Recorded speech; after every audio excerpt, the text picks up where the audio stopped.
Vamos a resolver un ejercicio de tiro parabólico o tiro oblicuo, que es el que describe la trayectoria de un objeto o de una partícula en el plano. Hasta ahora estuvimos trabajando con objetos que se mueven en línea recta a lo largo de uno de los ejes cartesianos, el eje X o el eje Y. Pero ¿qué pasa si el movimiento no se da a lo largo de un eje, sino que se describe en dos dimensiones? Entonces vamos a tener un objeto que tiene una velocidad inicial que forma un ángulo θ con respecto a la horizontal, y su movimiento podemos descomponer en un movimiento rectilíneo uniforme en el eje X y un movimiento con aceleración constante igual a g en el eje Y. Vamos a resolver el siguiente problema. El enunciado dice: se dispara un proyectil desde lo alto de una colina de 300 metros de altura, haciendo un ángulo de 30 grados por debajo de la horizontal. Determinar la velocidad de disparo para que el proyectil impacte sobre un blanco situado a una distancia horizontal de 119 metros, medida a partir de la base de la colina, y calcular las componentes de la velocidad cuando el proyectil se encuentra a 200 metros de altura. Estos son los datos iniciales para plantear el problema. El proyectil se lanza desde una altura de 300 metros, entonces esta es la posición inicial en Y. Debe llegar hasta una posición final en X igual a 119 metros. El ángulo que forma el lanzamiento del proyectil con respecto a la horizontal es de 30 grados.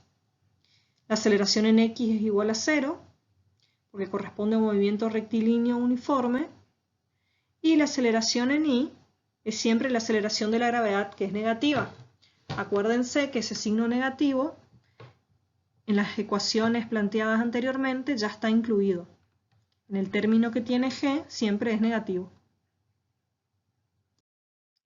Se debe determinar la velocidad de disparo para que el proyectil impacte sobre un blanco situado a una distancia horizontal de 119 metros, medida a partir de la base de la colina. Entonces, la velocidad en X va a ser igual a la velocidad inicial por el coseno del ángulo θ, que es 30 grados. La velocidad en Y es igual a la velocidad inicial por el seno del ángulo θ, y la velocidad final en Y va a ser igual a la velocidad inicial en Y menos g por t. Los datos de velocidad hallados anteriormente podemos sustituir en la ecuación de posición de X y de Y, donde en el eje X corresponde a la ecuación de x0 más velocidad inicial en X por tiempo. Como x0 yo coloco el eje de referencia en la base de la colina, es igual a 0. Y en el eje Y corresponde a un movimiento acelerado, ¿sí?, donde estoy bajo la influencia de la aceleración de la gravedad. Yo sé que mi proyectil debe impactar en X igual a 119 metros y el valor de Y es igual a 0. Entonces lo que debo hacer es reemplazar estos valores en la ecuación y obtenemos dos ecuaciones con dos incógnitas, donde las incógnitas son el tiempo y la velocidad. La velocidad es la con la que se dispara el proyectil para que caiga en ese punto. Sustituyendo en la ecuación de posición, tanto para X como para Y, las coordenadas en donde cae el proyectil, y resolviendo el sistema de ecuaciones, obtenemos que la velocidad es igual a 20 metros sobre segundo y el tiempo igual a 6,87 segundos, que es otro dato también que sacamos. En el punto B debemos calcular las componentes de la velocidad cuando el proyectil se encuentra a 200 metros de altura. Hallando el valor del tiempo en que tarda el proyectil en alcanzar 200 metros de altura, luego reemplazamos ese tiempo en la velocidad y podemos obtener la velocidad. Ahora en la ecuación de posición sabemos que la posición final en I debe ser igual a 200 metros. Y la posición inicial es 300 con una velocidad inicial de 20 metros sobre segundo.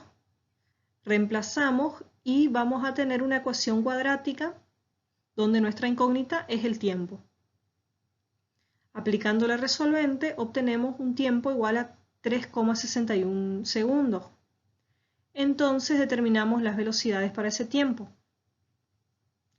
La velocidad en X es la misma para todo el trayecto, ¿sí? Velocidad inicial por coseno de 30.